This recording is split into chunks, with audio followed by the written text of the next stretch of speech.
Assalamualaikum warahmatullahi wabarakatuh. Perkenalkan, nama saya Fajar Ramadan, asal dari Universitas Polinema Negeri Malang, PSDKU di Kota Kediri. Saya akan menjelaskan tentang yang pertama, apa itu konduktor? Yang kedua, apa itu isolator? Yang ketiga, apa itu semikonduktor? Dan yang terakhir, cara pembacaan tabel AWG. Mari kita belajar bersama-sama. Jika ada kesalahan dari saya, mohon dimaklumi, kita sama-sama belajar. Ya, selanjutnya kita akan jelaskan. Simak, jangan lupa. Saya akan menjelaskan yang pertama, yaitu tentang konduktor. Apakah kalian mengetahui konduktor? Konduktor adalah merupakan suatu bahan atau zat yang dapat menghantarkan panas dan juga arus listrik baik dalam bentuk zat cair, padat maupun gas. Di mana peristiwa ini disebabkan oleh benda atau zat tersebut yang mempunyai suatu sifat yang konduktif. Konduktor mempunyai suatu sistem pertahanan jenis yang relatif sangat kecil, di mana jenis pertahanan ini dapat dipengaruhi oleh material atau bahan yang dipakai. Contoh dari bahan konduktor. Yang pertama, kawat tembaga, kawat besi, kawat aluminium. Tiga contoh itu yang sering paling digunakan adalah kawat tembaga. Mengapa kawat tembaga sering digunakan? Karena harganya relatif tidak mahal, tidak murah. Karena itu rakyat Indonesia memakai kawat tembaga. Yang kedua, isolator. Isolator merupakan suatu jenis bahan atau zat yang sulit bahkan tidak bisa mengantarkan panas dengan baik dan juga tidak bisa dialiri listrik. Isolator juga biasa dikenal dengan sebutan sebagai penghambat aliran listrik. Selain itu, bahan isolator juga bisa dimanfaatkan untuk memisahkan konduktor tanpa harus mengeluarkan arus listrik, dan juga dapat dijadikan sebagai penopang beban. Contoh benda-benda yang tidak mudah mengantarkan panas disebut dengan benda isolator. Yang pertama, kayu. Yang kedua, kain. Dan yang ketiga, karet.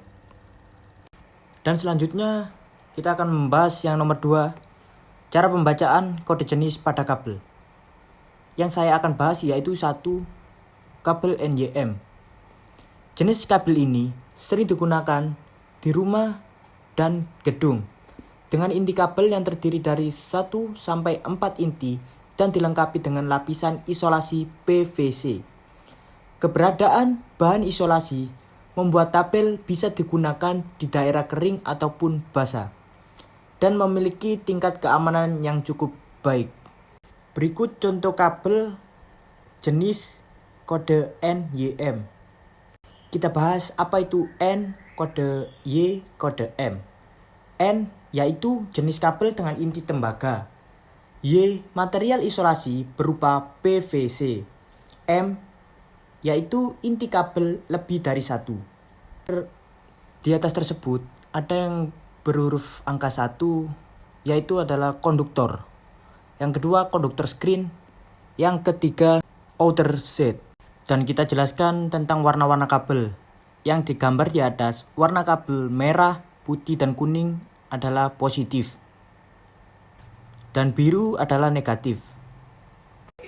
Berikut adalah cara pembacaan tabel AWG. Kita akan menjelaskan cara pembacaan tabel AWG. Kita akan cara membacakan tabel AWG. Kita contohkan nomor 4. Diameter kabelnya yaitu 51892. Maksimal ampernya 60 dan maksimal frekuensinya 650 Hz. Dan pembacaan yang kedua, tabel AWG nomor 9. Diameter kabelnya 290576. Maksimal ampernya yaitu 19 dan maksimal frekuensinya adalah 2050 Hz. Itu contoh cara pembacaannya. Yang selanjutnya, yang terakhir adalah semikonduktor. Apa itu semikonduktor? Semikonduktor sangat identik dengan peralatan elektronika yang kita pakai saat ini. Hampir setiap peralatan elektronika canggih seperti handphone, komputer, televisi, kamera, bahkan lampu penerang LED juga merupakan hasil dari teknologi semikonduktor. Komponen-komponen penting yang membentuk sebuah peralatan elektronika seperti transistor, dioda, dan integrated circuit atau IC adalah komponen elektronika aktif yang terbuat bahan semikonduktor. Oleh karena itu, bahan semikonduktor memiliki pengaruh yang sangat besar terhadap perkembangan teknologi elektronika. Terima kasih, hanya itu yang bisa saya sampaikan. Wassalamualaikum warahmatullahi wabarakatuh. Like, comment, subscribe, like, comment, subscribe, like, comment, subscribe, like, comment, subscribe.